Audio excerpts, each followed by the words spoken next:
आज हम पुरानी साड़ी को रीयूज़ करेंगे, जिसके लिए मैंने साड़ी का पल्लू कट करके निकाल लिया है और ये करीब करीब 1 मीटर से थोड़ा ज़्यादा है। देखिए, पल्लू को फोल्ड करने के बाद दोनों ही तरफ एक ही जैसा डिज़ाइन आ रहा है और मैंने यहाँ पर 1 मीटर अस्तर का कपड़ा लिया है और अस्तर का कपड़ा आप देख ही सकते हैं कि अलग कलर का है। तो ये मैंने क्यों लिया है, क्योंकि ये घर पे पड़ा हुआ था और ये मेरे कस्टमर का ऑर्डर नहीं है, तो इसलिए। और ये साड़ी के ऊपर से कलर दिख नहीं रहा है, इसलिए मैंने ये वाला कलर ले लिया है। अगर ये आपका कस्टमर का ऑर्डर हो तो आप सेम ही कलर का अस्तर लें। अब इसकी लेंथ हमें 17 रखनी है, फिनिशिंग लेंथ, इसलिए हमने 1 इंच एक्स्ट्रा लिया है। इतना लेंथ क्यों? क्योंकि ये लॉन्ग ब्लाउज आज बनने वाला है। आप इसको आखिर तक देखिए, क्योंकि मैं नई तकनीक से आपको आज सिखाने वाली हूँ, एकदम आसान तरीका। तो देखिए, शोल्डर का नाप मेरा 7 है, तो मैंने यहाँ 1/2 इंच मार्जिन रख के 7.5 पे मार्किंग किया है। और यहाँ मैंने साइड में देखिए आर्म होल का मेजरमेंट दे दिया है। 36 साइज़ यहाँ मैं ब्लाउज़ को बना रही हूँ। 36 साइज़ ब्लाउज़ में 5.5 आर्म होल रखना होता है, तो हमने यहाँ पर 2 इंच एक्स्ट्रा लिया है। क्यों लिया है, आप ये वीडियो को देखेंगे आगे तक तो आपको पता चलेगा। अब मैंने लाइंस को जॉइन कर लिया है और चेस्ट का नाप यहाँ 36 है, तो उसका चौथा भाग करेंगे और 9 इंच पर मार्किंग कर देंगे। 1.5 से 2 इंच आप मार्जिन ले लीजिए, मैंने यहाँ पर 2 इंच मार्जिन लिया है। अब हम ऊपर से 14 इंच पे एक मार्किंग करेंगे। 14 इंच पे क्यों? क्योंकि नॉर्मल ब्लाउज़ हम 14 से 15 ऐसा बनाते हैं, तो हम 14 इंच पे एक मार्किंग कर ले रहे हैं। इस मार्किंग को हम स्ट्रेट लाइन से जॉइन कर देंगे। इसके बाद हम कमर का आपका जो भी नाप हो, मैंने यहाँ पर 30 को चौथा भाग करके 7.5 इंच पर मार्किंग किया है और 1 इंच एक्स्ट्रा मैंने डार्ट के लिए लिया है और 2 इंच मैंने मार्जिन के लिए लिया है। अब हम नीचे की तरफ देखिए, नीचे की तरफ आपने इस कमर वाले लाइन पे जितना भी मार्किंग किया है, मैंने यहाँ 7.5 किया है, आप फिर नीचे की तरफ 1/2 इंच से 1 इंच ज़्यादा रखिए। मतलब मैंने 7.5 लिया था, तो इस लाइन में मैं 8 इंच की मार्किंग कर रही हूँ। 8.5 भी करेंगे तो कुछ गलत नहीं होगा। अब 1 इंच डार्ट के लिए लेना है और 2 इंच की मार्जिन ले लेनी है। मैं जैसा मार्किंग कर रही हूँ उस तरीके से आप मार्किंग कर लीजिए। अगर आपको कुछ भी समझ में नहीं आ रहा हो तो आप कमेंट में पूछिए, मैं ज़रूर आपको बता दूँगी। अब देखिए, कमर के निशान में हम कमर की हाफ़ करेंगे, जो भी आपका मेजरमेंट आया है उसके बाद हम हाफ़ लेंगे और यहाँ पर एक मार्किंग कर देंगे। देखिए, हाफ़ पे यहाँ पर 4.2 मतलब 4 इंच 2 पॉइंट पे निशान आ रहा है, तो नीचे वाली लाइन में भी हम 4 इंच 2 पॉइंट पे मार्किंग कर लेंगे। अब कमर वाली लाइन से हम ऊपर की तरफ 4 इंच का डार्ट की लंबाई रखेंगे और फिर हम इस लाइन को स्ट्रेट लाइन से जॉइंट कर देंगे। अब इस लाइन से हमें दोनों तरफ 1/2 इंच की मार्जिन लेना है। जो लाइन हमने बीच में रखा है उससे दोनों ही तरफ 1/2 इंच हमें एक्स्ट्रा लेना है। फिर हम नीचे की तरफ से स्ट्रेट लाइन से जॉइंट करेंगे और ऊपर की तरफ से तिरछी लाइन से जॉइंट करेंगे। देखिए, ये हमारा डार्ट का मार्किंग बन रहा है। दोनों ही तरफ हम ऐसा ही करेंगे, स्ट्रेट लाइन से जॉइंट, फिर ऊपर की तरफ तिरछी लाइन से जॉइंट। देखिए, ये आपका डार्ट का निशान लग गया। अब हम आर्म होल की तरफ 1 इंच ऊपर निशान लगाएंगे, फिर ऊपर से हम 1/2 इंच शोल्डर डाउन देंगे, ये करना ज़रूरी है। और 1/2 इंच नीचे से हम देखेंगे कितना मेजरमेंट आ रहा है। यहाँ 7 इंच आ रहा है, उसका आधा 3.5 इंच उधर से हम आर्म होल की गुलाई देंगे। फिर हम नेकलाइन का निशान लगाएंगे। नेकलाइन का चौड़ाई मैंने 3 इंच रखा है और लंबाई मैंने 1 इंच रखा है, तो ये गला बंद ब्लाउज़ बनेगा। पीछे से नेकलाइन डीप नहीं होगा, इसलिए मैंने 1 इंच रखा है। अगर आपको नेकलाइन बड़ा रखना हो तो आप बढ़ा भी सकते हैं। अब हम नेकलाइन का गुलाई वाला शेप दे देंगे। छोटा नेक है तो इसमें ज़्यादा गुलाई देने की ज़रूरत नहीं है। अब हम शोल्डर डाउन की मार्किंग को नेकलाइन के साथ तिरछी लाइन से जॉइन कर देंगे। देखिए, अब हम ब्लाउज़ को बैक ओपन यानी कि पीछे की तरफ से ये ब्लाउज़ खुलेगा, हुक और आई इसमें बनेगा, इसलिए 1/2 इंच हमने एक्स्ट्रा लिया है। कैसे? इस अस्तर को थोड़ा आगे की तरफ बढ़ा दिया है और अस्तर को हमने इस तरफ थोड़ा सा ज़्यादा ले लिया है, तो आपका 1/2 इंच बढ़ जाएगा। अब हम इसकी पूरे में कटिंग कर लेंगे, जो आउटलाइन है उसमें कटिंग कर देंगे। फिर हम फिर से अस्तर लेंगे, उसको डबल फोल्ड करके ब्लाउज़ का जो पीछे का पैनल है इसको अच्छे से हम सेट कर देंगे और जो हमने 1/2 इंच एक्स्ट्रा लिया था उसको हम आगे की तरफ एक्स्ट्रा रख के फिर ही सेटिंग करेंगे। देखिए, 1/2 इंच जो है वो पीछे वाला जो अस्तर है उससे निकला हुआ है, ऐसे हम सेटिंग करेंगे।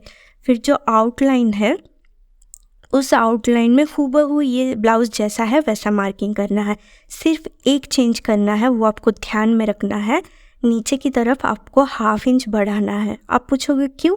क्योंकि ये देखिए प्रिंसेस कट ब्लाउज़ बनने वाला है, लॉन्ग प्रिंसेस कट ब्लाउज़, इसलिए आपको 1/2 इंच बढ़ा के रखना है।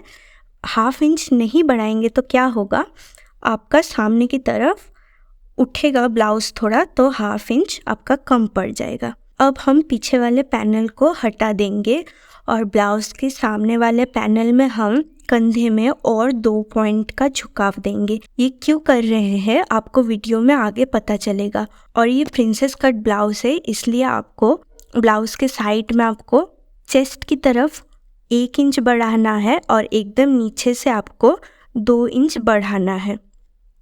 ये करना ज़रूरी है, वरना आपका सामने का जो ब्लाउज़ का हिस्सा है वो साइड से छोटा पड़ जाएगा। अब हम इन लाइन को स्ट्रेट लाइन से जॉइन कर देंगे। राइट साइड में मैंने नॉर्मल प्रिंसेस कट ब्लाउज़ का बस्ट पॉइंट मेजरमेंट दिया है।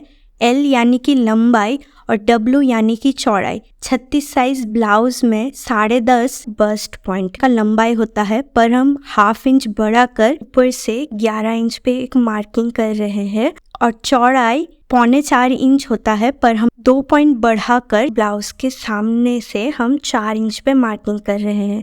ये जो पॉइंट बन रहा है ये है हमारा बस्ट पॉइंट। लॉन्ग ब्लाउज़ में आपको ये ध्यान में रखना है। अब हम नीचे की तरफ भी, ऊपर से हमने 4 इंच लिया है तो हम नीचे की तरफ से भी 4 इंच लेंगे और स्ट्रेट लाइन से जॉइंट कर देंगे। अब हम 14 इंच पर नॉर्मल ब्लाउज़ का लेंथ होता है वही हम पर मार्किंग कर लेंगे। बाजू का कटिंग यानी कि स्लीव्स का कटिंग मैंने यहाँ पर नहीं बताया है, क्योंकि हम डिज़ाइनर स्लीव्स बनाएंगे जिसके लिए मैं अलग वीडियो में आपको वो भी अच्छे से सिखाऊंगी। फिर हम नॉर्मल प्रिंसेस कट ब्लाउज़ में क्या करते हैं, इस लाइन से सामने की तरफ हम 1.5 इंच मार्किंग करते हैं या फिर 2 इंच, फिर ऊपर की तरफ से 1.5 या 2 इंच, फिर ऐसा लाइन से थोड़ा सा कर्व लाइन से हम प्रिंसेस कट का शेप दे देते हैं। तो लॉन्ग ब्लाउज़ में ये आपको बिल्कुल नहीं करना है। और फिर से मैंने एक तरीका देखा है, दोनों तरफ से 1.5 इंच का हम मार्किंग करते हैं, फिर कुछ इस तरीके का शेप देकर। मैं आपको डिटेल मार्किंग नहीं बता रही हूँ क्योंकि ये गलत तरीका है, वो तो मैं नहीं कहूँगी, पर इससे फिनिशिंग बहुत अच्छा होता है, परफेक्ट होता है, ये भी मैं नहीं कह सकती। इसलिए मैं आपको इस तरीके से करना नहीं बताऊँगी। तो आप पूछेंगे अब करना क्या है, नहीं करना तो आपने बता दिया, करना क्या है, तो देखिए वही मैं बताऊँगी। देखिए 1.5 इंच हमने दोनों तरफ मार्किंग की थी, तो उसको हम तिरछी लाइन से जॉइन कर देंगे। फिर बीच वाली लाइन को भी हम डीप कर देंगे। देखिए बीच वाली लाइन को हमने क्यों डीप किया है, क्योंकि यहाँ से ही हम मार्किंग करेंगे ना, इसके हेल्प से ही दोनों तरफ हम मार्किंग करेंगे, इसलिए हमने मिडिल वाली लाइन को डीप कर लिया है। अब देखिए ऊपर से हमने 1.5 इंच मार्जिन लिया था, तो हम नीचे की तरफ भी 1.5 इंच पर मार्किंग करेंगे। इसके बाद हम इस लाइन को स्ट्रेट लाइन से जॉइन कर देंगे। देखिए घर जैसा शेप बन रहा है ना, जब आप बचपन में घर ड्रॉ करते थे उसी तरीके का एक शेप बनेगा। तो इस शेप के बाद हम इसके ऊपर से कटिंग नहीं करेंगे, इसके ऊपर से कटिंग करेंगे तो बहुत ही चौड़ा आएगा और ब्लाउज़ टाइट बन जाएगा। देखिए सिलाई हम इसके ऊपर से तो नहीं लगाएंगे, कटिंग के ऊपर से थोड़ा सा मार्जिन छोड़ के सिलाई लगेंगे ना, तो ब्लाउज़ का फिटिंग बहुत ही टाइट आएगा। तो आपको क्या करना है, इस लाइन के हाफ इंच के अंदर से आपको मार्किंग कर लेना है। ये हमने मार्किंग कर लिया, दोनों ही तरफ आपको करना है। अब हम प्रिंसेस कट का शेप देंगे। आर्म होल की तरफ से तिरछी लाइन से थोड़ा कर्व करते हुए हम बस्ट का शेप दे देंगे। और एक चीज़ आपको ध्यान रखना है, 2 पॉइंट की दूरी से भी हम एक मार्किंग करेंगे। ये करना बहुत ही ज़रूरी है, वरना आपका बस्ट की तरफ बहुत ही खिंचाव आएगा। अगर आपको समझ में ना आ रहा हो तो आप कमेंट पे बताइए, और मैं अलग कलर का चॉक से भी एक बार आपको समझा दे रही हूँ, जिससे आपका एकदम क्लियर हो जाए। हमने क्या किया है, शोल्डर की तरफ से हमने 11 इंच पे मार्क किया है और सामने की तरफ से हमने 4 इंच पर मार्क किया है, वो है हमारा बस्ट पॉइंट। फिर नीचे की तरफ दोनों लाइन में हमने 4 इंच पर ही मार्किंग किया है, फिर स्ट्रेट लाइन से जॉइंट कर दिया है। अब ये जो लाइन है इसके दोनों तरफ हम 1.5 इंच का मार्जिन लेंगे और नीचे की तरफ से भी 1.5 इंच का मार्जिन लेंगे। जो ही ऊपर लिया है वही हमें नीचे मार्जिन भी लेना है। अब हम नीचे की तरफ स्ट्रेट लाइन से जॉइंट करेंगे और ऊपर की तरफ तिरछी लाइन से, जैसे कि हमने डार्ट में किया था वैसे ही। समझ लीजिए कि ये थोड़ा चौड़ा डार्ट है। उसके बाद ये जो 3 कोनियाँ बन रही है, हमको इतना कोना कोना नहीं रखना है, इसलिए मैं थोड़ा सा गुलाई दे रही हूँ। जहाँ पर ही कॉर्न बन रहा है वहाँ मैं देखिए थोड़ा थोड़ा करके गुलाई वाला शेप दे रही हूँ।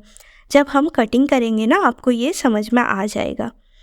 फिर हम इसके ऊपर से तो कटिंग नहीं करेंगे, मैंने पहले भी बताया है। तो हाफ इंच की दूरी पर अंदर की तरफ, बाहर की तरफ नहीं, अंदर की तरफ हाफ इंच की दूरी पर हम इसका शेप दे देंगे। देखिए अब मैंने इसको डीप करके आपको बता दिया है। अब ऊपर की तरफ प्रिंसेस कट का भी हमने मार्किंग डीप कर लिया है। अब हमें कंधे की तरफ ध्यान देना है। कंधे की तरफ हमने फ्रंट में 2 पॉइंट का झुकाव दिया है और बैक में हमने हाफ इंच का झुकाव दिया है। तो फ्रंट पे कितना हुआ, फ्रंट पे बैक वाला हाफ इंच का तो झुकाव था ही, प्लस 2 पॉइंट मतलब 0.25 इंच, मतलब 1 इंच से 2 पॉइंट कम। अगर ये 2 पॉइंट का आप झुकाव नहीं देंगे तो आपका आर्म होल है वो सिलाई करने के बाद लूज दिखेगा। हमने थोड़ा और एक्स्ट्रा लिया है क्योंकि ये पीछे से बंद गला है, इसका गले का डीप कम है, इसलिए भी हमें थोड़ा सा एक्स्ट्रा लेना पड़ता है। तो इसी तरीके से आप मार्किंग करिए, आपका टाइट भी नहीं पड़ेगा और लूज भी नहीं पड़ेगा। सामने की तरफ हमें आर्म होल में थोड़ा सा डीप रखना होता है, आर्म होल का शेप कुछ इस तरीके से देना होता है। अभी हम नहीं देंगे। क्यों नहीं देंगे, आप सिलाई वाला वीडियो देखेंगे तो आपको पता लगेगा। अब हम नेक लाइन की मार्किंग करेंगे। नेक लाइन हमें 3 इंच लंबा रखा है और 3 इंच ही चौड़ा रखा है। क्यों रखा है, क्योंकि हम 0 नेक लाइन करना है, इसलिए हमें 3 इंच रखा है, तो एक गोल सा शेप आएगा नेक लाइन में। अब हम पूरे में इसकी कटिंग कर देंगे। अब देखिए हमने जो प्रिंसेस कट की जो मार्किंग की है वो हमने कटिंग नहीं किया है। क्यों नहीं किया है, आप देखिए आपको समझ में आएगा। देखिए अब हम साड़ी के ऊपर, यानी कि मेन फैब्रिक है ये हमारा, इसके ऊपर आउटलाइन से हम कटिंग कर देंगे। देखिए नेक लाइन की मैंने कटिंग नहीं की है, अब नेक लाइन के चाहे तो कटिंग कर सकते हैं। अब ये जो डार्ट है, मतलब हमारा जो मिडल वाला लाइन है, देखिए मैं यहाँ बता रही हूँ, इस लाइन से हमें फोल्ड करना है। फोल्ड करने के बाद अब हम इस अंदर की तरफ जो मार्किंग की है हम यहाँ कटिंग करेंगे। आप गलती से भी बाहर वाली मार्किंग पर कटिंग मत करिए, पूरा आपका फैब्रिक तो वेस्ट होगा ही होगा। आपने जो मेहनत किया है इतने देर से वो भी आपका वेस्ट जाएगा। देखिए ये वाली कटिंग करने के बाद आप देख सकते हैं गुलाई में शेप आया है। अब हम प्रिंसेस कट वाली मार्किंग यानी कि बस्ट की तरफ से भी हम कटिंग कर देंगे। मैंने बस्ट पॉइंट से कटिंग करना शुरू किया है और आर्म होल तक कटिंग कर देंगे। अगर आपको सब कुछ आसानी से समझ में आ रहा है तो आप वीडियो को ज़रूर लाइक कीजिए और सब्सक्राइब करना मत भूलिएगा। कटिंग करने के बाद हमें ध्यान रखना है कि ये जो 2 पॉइंट है, ये 2 पॉइंट को भी हमें काट के निकाल रहा है। ये मैं आपको बार बार बता रही हूँ क्योंकि आप ये कटिंग नहीं करेंगे तो आपका ब्लाउज़ में खिंचाव पड़ेगा। देखिए फ्रंट पैनल का कटिंग हो गया है। अब हम बैक की कटिंग करेंगे, जिसके लिए साड़ी के अस्तर को बिठाया है और पिन से फिक्स करने के बाद हम आउटलाइन से फिर से कटिंग कर देंगे। आउटलाइन से कटिंग करने के बाद मेन फैब्रिक का भी हम बीच में से कटिंग करेंगे। क्यों? क्योंकि ये पीछे से हुक और हाई मतलब पीछे से खुलने वाला ब्लाउज है, इसलिए मेन फैब्रिक का भी बीच में से कटिंग करेंगे और अस्तर का भी बीच में से कटिंग कर लेंगे। ऐसे आप पिन लगाकर कटिंग करेंगे तो आप बिगिनर्स भी अगर होंगे तो आपका कटिंग एकदम परफेक्ट आएगा। अगर आपको ये वीडियो पसंद आया हो तो लाइक कर दीजिए और कमेंट में बताइए आगे आप किस तरीके का डिज़ाइन देखना पसंद करेंगे। अगर आपको इस ब्लाउज का स्टिचिंग देखना हो तो लेफ्ट पे क्लिक कीजिए। अगर आपको पोटली डिज़ाइन ब्लाउज की कटिंग मेकिंग देखना हो तो राइट पे क्लिक कीजिए।